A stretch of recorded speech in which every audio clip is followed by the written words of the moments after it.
Hello beautiful people of the internet. Today I am doing a paint with me and chit chat. So today I'm just gonna paint. I got an idea off Pinterest. I do not own the rights to this painting or whatever. I just found it. I will link it up here. I put like the thing of it up here. Normally I look on my phone, but today I put it on here with the pencil. It's gonna be half a moon and half a sun, and then it's gonna say balance on it. I have the paint. I got some brushes from Amazon. These brushes came in a pack. This is the name of them. And we got a bunch of paint, and we're just gonna paint and chat. I'm gonna talk about the holidays with, I'm trigger warning here, the holidays with eating disorders. And I'm also gonna talk about a little bit of different stuff because I'm gonna talk about my launching podcast that I'm coming up with, but it has a lot to do with our topic that we're talking about today. So I'm gonna get into it, and we're just gonna discuss, like, this is a trigger warning. I relapsed in my OCD and eating disorder tendencies. My eating disorder and OCD tendencies during the holidays. I definitely went back a little bit. So I'm gonna get into that and discuss with you about that. So let's just paint and chat, guys. So the holidays are very rough. They're definitely very rough on me. Last year my PTSD was so bad that I could not function to even enjoy. I mean, I enjoyed them, but it was really hard. I did just start DBT therapy in July, and it has definitely changed my life. But I'm gonna get into Thanksgiving. So around Thanksgiving time, I had some really unfortunate things happen. I don't know if I'm gonna go completely into them for you or not, but I ended up getting into an argument with somebody in my life, and it really was very triggering for past symptoms of things that went on with me. And even weeks prior to Thanksgiving, I also had some things go on in my life, and I stopped talking to a friend that was pretty dear to mine, and it really messed me up, especially with my disorder and how I struggle with identity issues. Losing them and not being able to talk to them was like, I don't know who I am. Like, if they didn't want to talk to me, like, I'm not nothing. Like, yeah. Anyway, so I was having problems eating because I was just devastated. Like, the first day, it just felt like somebody had just, like, ripped out my stomach. Like, it just felt horrible. So my mind, is starting to handle it. It starts handling it. Like, I can't eat very much, and then it starts becoming that I can't eat at all, when I'm upset, or if I do eat, I'm having like massive panic attacks, not because of my weight, but because my body is like using the not eating kind of to cope. And that is never how you should cope. You should always feed your stomach, and it's only healthy to feed your stomach, But my mind was having a hard time. So roll around Thanksgiving, I'm starting to get a little bit better. I'm starting to eat again and eat more. Because I was telling myself, well, as long as you're eating like one thing or this thing, safe foods that I had, like those little fast break things, I was like, I'm okay. Like, I'll be okay. This isn't going to get bad again. I'm not going to relapse into my eating disorder issues. It's not going to affect me at all.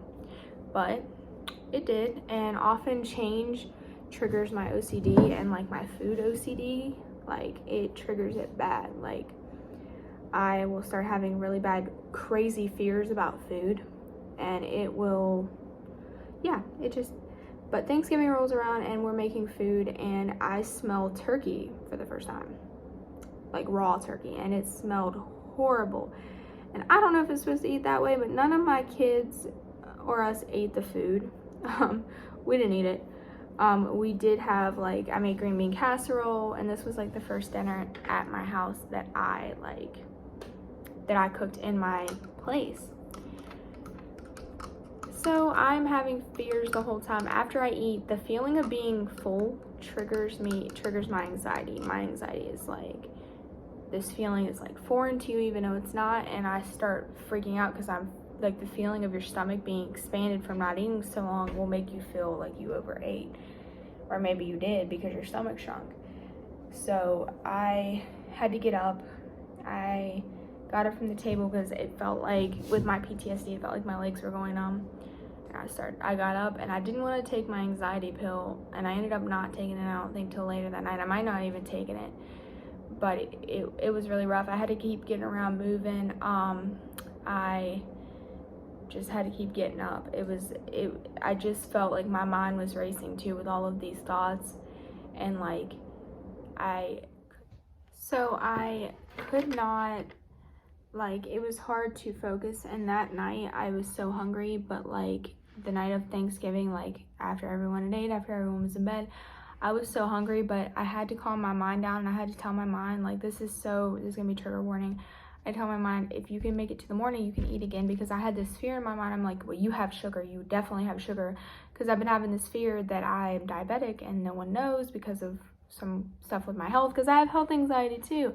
So I'm like, you have sugar problems. And I tried to eat a piece of peanut butter pie in my bed, and like that we had bought that day, because we did buy from a local bakery, we bought some pies, and I was like, well, you've had enough sugar, like, and then I was like freaking myself out about it. I think I might have ended up taking my medicine, I'm not entirely sure, but yeah, it was horrible. And the next day I did wake up feeling a lot better. I'm so glad. I felt so much better. I was so glad, because my mind was racing. It was rough. The next day, though, after the holidays, I'm like, for Christmas, I buy Chinese food. I'm definitely going to do that. And I decided that next year I'm probably going to order from a restaurant that cooks like Thanksgiving dinner for people, just to take some of the anxiety out of it for me. And then it'll feel like safer for me. Like, not that I can't completely cook, but like it'll make my anxiety feel better. So that's what I'm going to do. And then, of course, like I said, on Christmas, I always do, like, well, not always. Last year, I started the tradition of just ordering Chinese food on New Year's, on Christmas Eve, and then the next day, we just have the leftovers from that for our dinner. But it's really nice, and I really liked it last year, and it's something that I think my anxiety will tell. But I feel like advice to you guys, like, if you guys are struggling with the same disorder, I feel like eat your safe foods. Like, even if you have to bring a fast break, like the fast break are these little cheese cracker things, and like sometimes they got fruit or nuts in them. Those are my safe food. One of my safe foods, one of them is like boiled eggs, like in the package. I like fruit in containers that you can buy at like certain gas stations. That sounds they're like gas station fruit. No, I mean, it's just like a platter. Sandwiches sometimes, but I don't like lunch meat, like the feel of lunch meat. Like, I'm like, is it bad? Is it bad? It worries me the whole time. But yeah, I have avoidant restrictive disorder. So I have Arfid. I will list it down below, the name of the eating disorder. Some ways that help me to cope. I know that I'm not going to be that hard on myself. Like, if you have an eating disorder, if you struggle with any type of eating disorder, during the holidays is especially rough, because people get together and they eat. And don't be hard on yourself. Like, if you need to have a comfort meal or have something that isn't traditional, like say you want pizza on Christmas, like you can have that. As long as you're eating and you're nourishing your body, I feel like you can eat whatever you want. Like, I feel like it should not be a big deal. And to people that love you, they should understand, eating disorder recovery is so hard. And it is not something like it is not a one and done recovery thing. Like, you learn to cope with it and you learn to live with it, and you can live a very productive life in recovery, like and you can get recovered from it. I always feel like, I always have times in my life though where I'm completely it doesn't bother me sometimes, but then there's other times when things get rough and it affects me still. But like, you just take care of yourself and don't care what anybody else thinks. If you have to have a comfort meal, if you have to eat cheese and crackers because that's all you can do at that time, don't be hard on yourself. Like, yeah, you can push yourself if you want, but also just be kind to yourself. That's all that matters. And I feel like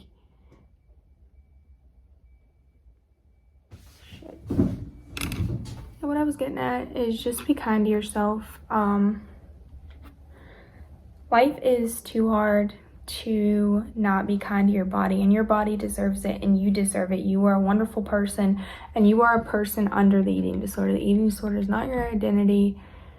And if you have to take care of yourself in different ways and find different ways, healthy ways to cope, then you do it. Like, bring food to your, like, if your family has a dinner, you know, I know it might be hard, you know, but bring other food. If that's your comfort food, you know, if they love you, they should understand. I know that that's not always a one and done. I haven't attended my family, like my whole family's dinners in so long. So I get that. But yeah, just the main point of that is just take care of yourself. That's what I'm going to do this holiday season, because it's rough. And, you know, people can be so unkind too. So yeah, I hope you all have a great holiday season, and that's what I plan on doing. I'm gonna cope the best way I can, and on my grocery pickup this week, I am going to get some of my safe foods so that I can eat, and I am gonna try to not be too hard on my body. And that is what I'm going to do, and yeah. And Christmas is coming up soon, so I'm hoping, you know, to work a little bit more hard on my recovery. Like, I want to do things that make me feel good, and also, like, I want to focus on just enjoying time with my family and finding ways to find joy. That's where I'm going to get into this too also. So I'm going to cut in, and I'm going to end with that just take care of yourself. Simply, you know, if it's hard on you, the holidays are hard when you have an eating disorder, when you have any type of mental health disorder. The holidays tend to be hard. They're hard on me because, you know, before my kids, I didn't have much family, and, you know, I always felt unwelcomed at my family. So yeah, so the holidays can be very hard, and I hope that everyone has a great holiday season. But I'm going to get into the next part of this video. So the next part of this video is talking about, I am launching a podcast, and I am so excited. I'm going to take you guys with me through the steps, hopefully, on getting cover art made from Fiverr, which is like a freelance website where you can pay people to do certain things for you. Like, they'll list an ad for graphic design, and they will design something for you. So I'm going to do that. Also, I'm going to look on Etsy, see what all Etsy has on it, and just kind of support like, not local businesses, small businesses. Sorry, my nose itches. And yeah, so the podcast is going to be on things like this. It is going to be talks about things that aren't normalized in society, and things that need to be unstigmatized, that need to be brought into the light, so that people cannot feel so alone, because people not everyone talks about having an eating disorder. Sometimes, you know, you won't even know someone has one, or you don't know what type of mental health disorder they have. Or sometimes you feel alone because you feel like only you have ever been through this experience. So if I want to shed light on that, and shed light on things that people have experienced, and I want to bring light to that so that people don't feel so alone, and so that you can feel like there's someone else you can relate to. And that makes life easier to cope with sometimes, especially when you're going through something pretty rough. I'm hoping to launch it before the end of the year. I don't know though, because there's so much that goes into it. I have to pay for the cover art. I have to find a host.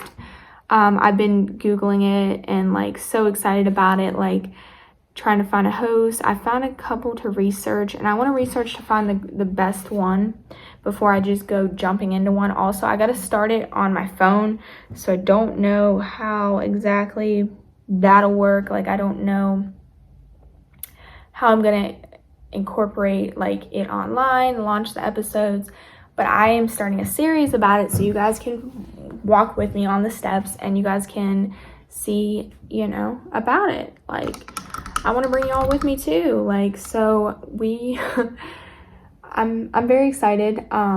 This is something I probably would have never done before, because I would have been scared. But I have decided to, after like losing that certain friend, I decided I wanted to explore my passions. I wanted to be my own person, like my own favorite person or my own person that I look forward to. I want to feed my own soul. Like, I don't want someone else to dictate my happiness.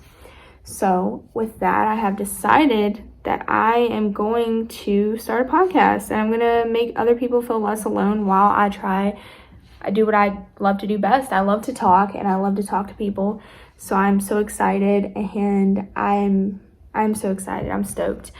And I'm excited to also I have an idea that isn't really out there yet, but I want to write a book.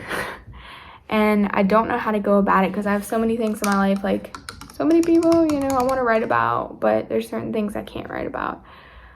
But that's definitely what I want to do. And yeah, so this is what the painting looks like, guys. I am going to go ahead and like do the video like faster pace so you guys can see it. Thank you guys for chit-chatting with me today. And if you guys enjoy this type of video, you guys should just let me know in the comments, like blow this video up, like it, share it, let everyone yeah. And remember to be kind to yourself, be kind to others, and remember to take care of your body the best way that you can. And I will see you guys in my next video. Thank you. I'll trade my pillow for your company.